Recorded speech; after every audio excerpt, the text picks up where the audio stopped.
নমস্কার বন্ধুরা, লিপিকা রান্নাঘরে আপনাদের স্বাগত জানাই। আজকে একটা নতুন রেসিপি নিয়ে এসেছি, সেটা হচ্ছে ভোলা মাছের তেল ঝাল। এটি করতে যা যা উপকরণ লাগবে সেটি আমরা দেখে নিই। এই সাইজের ভোলা মাছ আছে, আস্তে আস্তে করে রেখে দিয়েছি, 5-600 মতন আছে। নুন, সর্ষের তেল, দই, লঙ্কার গুঁড়ো, রসুন বাটা, আদা বাটা, পেঁয়াজ কুচি নিয়েছি 3টে, টমেটো কুচি নিয়েছি একটা বড় দেখে, আর ধনেপাতা নিয়েছি। কড়াইতে তেল দিয়ে দিচ্ছি, দেওয়া হয়ে গেল। এবার ভোলা মাছগুলোকে আমি নুন হলুদ ভালো করে মাখিয়ে নেব। মাখিয়ে নিয়ে তেলটা গরম হয়ে গেলে এবার মাছটা দিয়ে দেবো।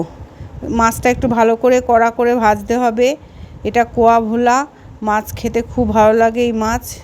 তেল ঝাল করলে আমি তেল ঝালই করেছি। মাছগুলো কড়া করে এক এক করে সব ভেজে তুলে রাখবো থালার পরে। সবই মাছগুলো ভাজা হয়ে গেল। এবার কড়াইতে 2টো পেঁয়াজ কুচি রেখে দিয়েছিলাম, সেই পেঁয়াজ 2টো দিয়ে দিয়েছি। পেঁয়াজটা হালকা ভাজা হচ্ছে, তার সঙ্গেই আমি রসুনটা দিয়ে দেবো। দেওয়া হয়ে গেলে, যেহেতু রসুনটা গন্ধ ছাড়ে বলে, কাঁচা গন্ধটা না ছাড়ে, সেজন্য আমি পেঁয়াজের সাথেই দিলাম, যাতে বেশ সুন্দর করে ভাজা ভাজা হয়ে যায়। সামান্য হলুদ দিয়ে দিয়েছি। দেওয়ার পরে এবার এক এক করে যা যা ভাজা হয়ে গেলে এটাকে সুন্দর করে, এবার আমি আদা বাটা দিয়ে দিয়েছি। দেওয়াতে টমেটো কুচানো ছিল, সেটাও দিয়ে দিলাম। একটা ছোট টমেটো কুচিয়ে রেখে দিয়েছিলাম। লাল লঙ্কার গুঁড়ো দিয়ে দিলাম। দেওয়ার পরে এবার ভালো করে নাড়তে হবে, যতক্ষণ তেল না করে আসছে ততক্ষণ নাড়তে হবে ভালো করে। এটা আমি এবার সামান্য নুন দিয়ে দিলাম। দেওয়ার পরে এবার কষতে থাকবো। হলুদও দিলাম যতটা লাগবে।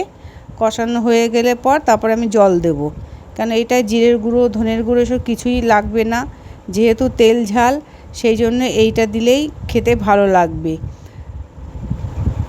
আমার তেল সুন্দর ছেড়ে এসেছে মাছ মশলার থেকে সুন্দর করে। এবার আমি লঙ্কার গুঁড়োটাও দিয়ে দিচ্ছি। লাল লঙ্কার গুঁড়ো না, এটা ঝাল লঙ্কার গুঁড়ো দিয়ে দিলাম। দিয়ে এবার ভালো করে কষিয়ে নেওয়ার পরে সামান্য মাখা মাখা হবে, সেই জন্য খুব জল দেব না, যতটা লাগবে। এবার একটু টক দই আমি রেখে দিয়েছিলাম। এটা একটা নতুন স্টাইলের রান্না, কেউ করেছেন কি না জানি না। একটু টক দই দেবেন, এর ভিতর খেতে খুব টেস্ট হয়, এত সুন্দর টেস্ট হয় মানে কল্পনার বাইরে। এবার বাটি ধুয়ে একটু ছিল, সেটাও দিয়ে দিলাম। দিয়ে দেখুন রঙটাও যেমনি কালার এসছে, খেতেও সেরকম সুস্বাদু।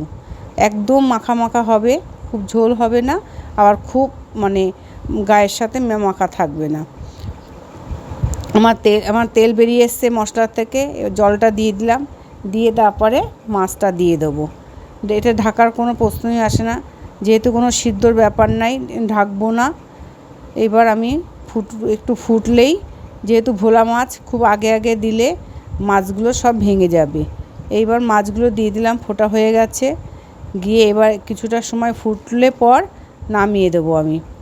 আর একটু ফুটে নিক, আপনারাও খাবেন এরকম করে, খেতেও খুব ভালো লাগবে। এবার ধনেপাতা দিয়ে দিলাম উপর থেকে। ধনেপাতা দিলে ভোলা মাছে একটু টেস্টি আসে। দেখুন আমার হয়ে গেছে প্রায় রান্নাটা। এবার আমি নামিয়ে নেব।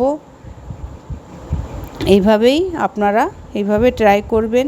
দেখুন কত সুন্দর হয়েছে, যেমনি রং সেরকম খেতেও খুব টেস্ট। এটা আপনি ভাত দিয়ে খাবেন, খেতে খুব ভালো লাগবে। এবার আমি নামিয়ে নেব। নামিয়ে রেখেছি, আমার রেডি করা হয়ে গেছে মাছটা। ধন্যবাদ।